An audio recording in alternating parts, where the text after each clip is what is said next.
Assalamualaikum warahmatullahi wabarakatuh. Perkenalkan, nama saya Wiwin Kurnia Putri, NIM 1914080009. Saya dari jurusan Tadris IPA Fisika UIN Imam Bonjol Padang. Baiklah, pada video kali ini saya akan menjelaskan topik yang ke-8 dari mata kuliah metodologi penelitian, yang mana mata kuliah ini diampu oleh Ibu Milyasari. Baiklah, untuk poin yang pertama yaitu kita akan membahas tentang cara menyusun data hasil penelitian. Nah, data hasil penelitian ini yaitu gambaran data yang digunakan dalam suatu penelitian, di mana cara menyusun dan contohnya yaitu yang pertama yaitu penelitian deskriptif. Cara menyusunnya yaitu dengan mengelompokkan data yang ada sehingga memberikan gambaran nyata terhadap responden. Lalu, dengan cara membuat instrumen untuk pengumpulan data, instrumen harus memiliki skala. Jadi dalam instrumen ini banyak skala yang terdapat, yaitu skala Linker, skala Guidman, skala Bogando, skala Thurston, skala semantik, skala Steeple, skala Pay-Rate Comparison, skala Rank Order. Kemudian cara menyusun selanjutnya yaitu menghitung data berdasarkan hasil pengelompokan menggunakan instrumen yang memiliki skala. Lalu menganalisis data yang sudah dihitung, kemudian mendeskripsikan data. Kemudian pada penelitian eksperimen, adapun cara menyusunnya yaitu yang pertama menganalisis data dengan menggunakan prinsip-prinsip deskriptif, di mana di sini terdapat 3, yaitu sebaran data, sentral tendensi, variansi. Yang sebaran data itu yaitu terdapat 3, distribusi normal, distribusi binomial, distribusi Poisson.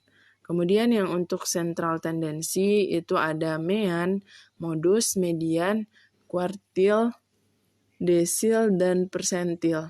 Lalu yang untuk variabilitas itu terdapat rank, in-quartile rank, variansi, dan standar deviasi. Lalu terdapat juga kondisi tertentu, nilai minimum dan maksimum. Kemudian cara untuk menyusun selanjutnya yaitu dengan mendeskripsikan data yang sudah dihitung dan dianalisis. Kemudian pada penelitian korelasi, yaitu dilakukan susunan data menggunakan analisis kuantitatif. Ini berupa ordinal, interval, dan juga rasio. Kemudian lakukan uji normalitas di SPSS terhadap data, lalu lakukan analisis deskriptif dengan aplikasi SPSS. Setelah itu, hasil akan diperoleh dan tinggal memperjelas bahasa yang digunakan.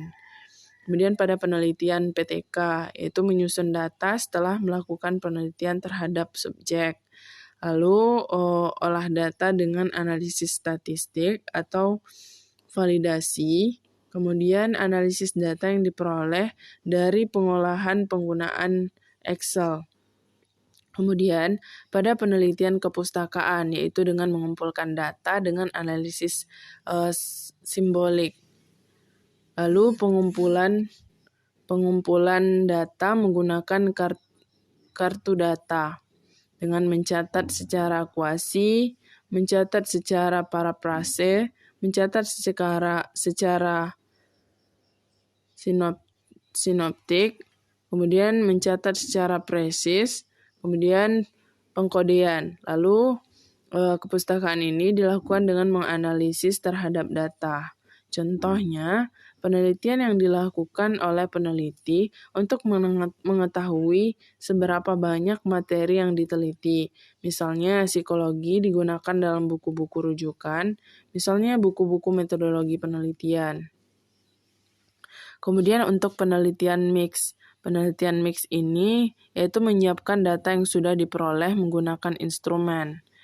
Kemudian mengolah data sesuai dengan jenisnya, yaitu kualitatif ataupun kuantitatif. Kemudian menganalisis data yang sudah diolah, lalu membuat deskripsi dari data tersebut. Selanjutnya untuk poin yang kedua, yaitu pembahasan mengenai hasil penelitian R&D setiap tahap. Yang pertama yaitu prosedural. Prosedural ini yaitu potensi masalah, kemudian mengumpulkan data, lalu kita membuat desain produk. Setelah membuat desain produk ini, kita lanjutkan dengan validasi desain. Kemudian revisi desain. Jadi desain ini terdiri dari 3 tahapan, desain, validasi, dan revisi. Kemudian kita menguji produk, lalu merevisi produk, kemudian uji pemakaian, lalu revisi produk, dan produksi massal. Kemudian yang untuk konseptual, yaitu memilih dan menelaah konsep-konsep yang akan diajarkan. Kemudian memilih, mengembangkan menggunakan strategi yang tepat. Kemudian memilih, mengembangkan dan menggunakan prosedur penilaian yang tepat. Selanjutnya yaitu teoretik, secara teoretik. Dengan cara studi literatur, pengembangan dapat berupa menguji efektivitas, lalu validasi rancangan yang sudah dibuat. Secara umum, tahapan-tahapan ini terbagi menjadi 4. Yang pertama, tahapan pengumpulan informasi. Tahapan ini diawali dengan melakukan tinjauan standar isi. Tinjauan standar isi ini dilakukan dengan cara membuat pemetaan standar kompetensi dan standar kompetensi inti hasil pemetaan SK dan KI. Kemudian tahap perencanaan, yaitu pembuatan kisi-kisi instrumen. Penelitian yang dilakukan dengan kriteria penilaian media pembelajaran yang interaktif, kisi-kisi instrumen yang telah selesai dibuat, lalu dikembangkan menjadi instrumen penelitian yang digunakan seperti lembar validasi, lembar observasi, dan pedoman wawancara. Kemudian untuk tahap pengembangan dilakukan pengembangan produk yang sudah dirancang tadi. Lalu tahap validasi dan uji coba dilakukan uji coba oleh para ahli yang kompeten. Kemudian untuk poin yang ketiga, yaitu pembahasan mengenai analisis data hasil penelitian. Yang untuk eksperimen, yaitu analisis data yang digunakan analisis kuantitatif. Nah, artinya menganalisis data itu berbasis pada angka yang mencakup data kategorik dan numerik, yaitu menggunakan berbagai teknik statistik, baik itu statistik deskriptif maupun statistik inferensial. Lalu untuk yang deskriptif, itu analisis data yang digunakan yaitu analisis deskriptif juga. Ya, analisis deskriptif, di mana analisis ini menggunakan distribusi data untuk melakukan pengukuran tendensi pusat dan pengukuran bentuk. Teknik yang digunakan yaitu statistik deskriptif dengan persentase, rata-rata, dan standar deviasi. Kemudian yang untuk PTK, yaitu analisisnya bersifat kuantitatif. Analisis data ini dilakukan pada sasaran atau variabel objek yang digunakan sebagai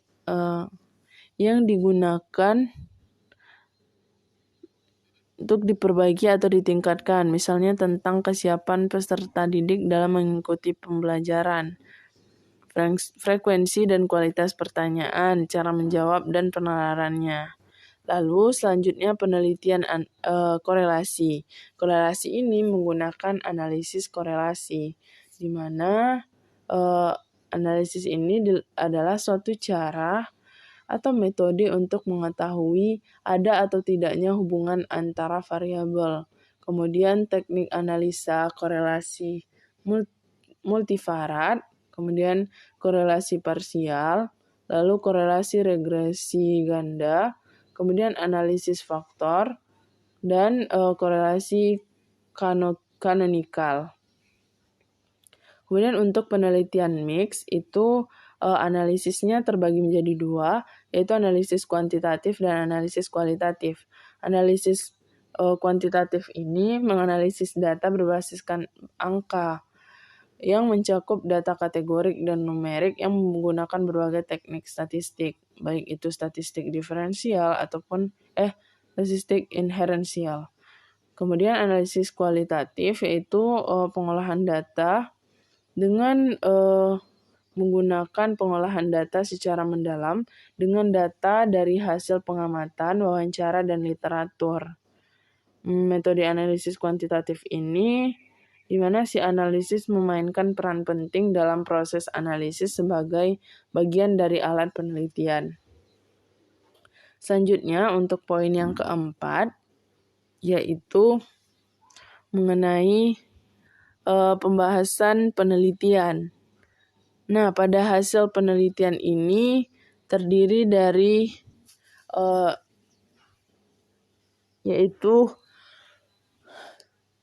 menyebutkan semua hasil yang dilakukan dan ringkasan hasil penelitian atau temuan penelitian baik itu secara umum maupun secara khusus. Kemudian memberikan komentar apakah hasil penelitian sesuai dengan hipotesis atau tidak. Lalu menghubungkan hasil penelitian terdahulu dengan penelitian yang dilakukan serta mengaitkan referensi yang digunakan. Kemudian menjelaskan hasil yang diperoleh, terutama jika hasil tersebut tidak memuaskan dan bertolak belakang dengan hipotesis yang diajukan. Kemudian dalam menguraikan keadaan umum subjek dan objek penelitian dapat ditulis atau digambarkan keadaan potensi dari penelitian, keadaan umum dari objek yang diteliti. Contohnya yaitu dinamika yang ada pada sekolah atau institusi atau perusahaan masyarakat yang diteliti berupa mengenai keadaan sumber daya manusia berupa karyawan, guru, siswa, orang tua, murid, jumlah dan dinamikanya, kegiatan proses belajar, sarana, prasarana, dan lainnya. Kemudian dinamika perusahaan, kegiatan produksi, pemasaran, sumber daya manusia, dan lain-lain. Kemudian data yang ditampilkan dapat berupa data terakhir agar bisa melihat fluktuasinya, diuraikan dalam bentuk tabel dan narasi. Kemudian jika menggunakan alat ukur statistik, maka yang ditampilkan adalah hasil statistiknya yang dikaitkan dengan instrumen serta hasil akhir uji statistiknya. Kemudian memberikan uraian deskripsi hasil penelitian berdasarkan responden yang dikaitkan dengan instrumen penelitian secara menyeluruh. Kemudian memberikan uraian yang berkaitan dengan hal tersebut dengan teori yang digunakan atau sebagai konfirmasi dan pengembangan teori. Lalu secara umum kerangka berpikir dapat berupa proposal, itu dapat dijelaskan berupa contoh di sini. Lalu berupa pembahasan. Kemudian kita masuk kepada poin yang kelima, yaitu membahas mengenai keterbatasan penelitian. Nah, dalam penelitian tentunya ada keterbatasan yang dialami oleh seorang peneliti. Ini yang diuraikan yang pertama yaitu pada penelitian eksperimen, kurangnya responden sehingga tidak menggambarkan keadaan yang sesungguhnya. Lalu objek penelitian hanya berfokus pada satu, padahal masih banyak yang memiliki kapasitas yang lebih baik. Kemudian instrumen yang diberikan berupa tes, kuesioner, seringkali tidak menggambarkan keadaan responden yang sesungguhnya. Karena seperti yang kita ketahui, banyak yang mengisi kuesioner itu hanya asal isi saja.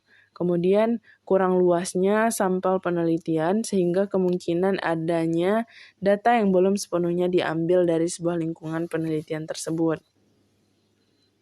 Kemudian penelitian ini berinteraksi dengan fakta yang diteliti sehingga tidak menutup kemungkinan dalam memberikan analisis data yang bersifat subjektif yang dilatar belakangi oleh pola pikir peneliti sendiri. Kemudian kemungkinan adanya kesalahan yang timbul oleh para informan karena kurangnya tingkat pemahaman tentang pertanyaan-pertanyaan yang diajukan. Jadi pertanyaan-pertanyaan ini harus jelas, padat, dan ringkas. Kemudian hasil temuan tidak menyatu karena adanya perbedaan penggunaan metode. Jadi dalam penelitian ini harus terdapat satu metode yang benar-benar cocok digunakan. Jadi peneliti harus memilih agar tidak ada perbedaan penggunaan metode ini. Kemudian belum adanya cara untuk mengintegrasikan data penelitian kuantitatif dan kualitatif. Selanjutnya yaitu desain penelitian yang berbeda akan menghasilkan temuan yang berbeda pula. Mungkin itulah yang dapat saya sampaikan pada poin 8 ini. Mohon maaf jika ada kesalahan. Terima kasih. Assalamualaikum warahmatullahi wabarakatuh.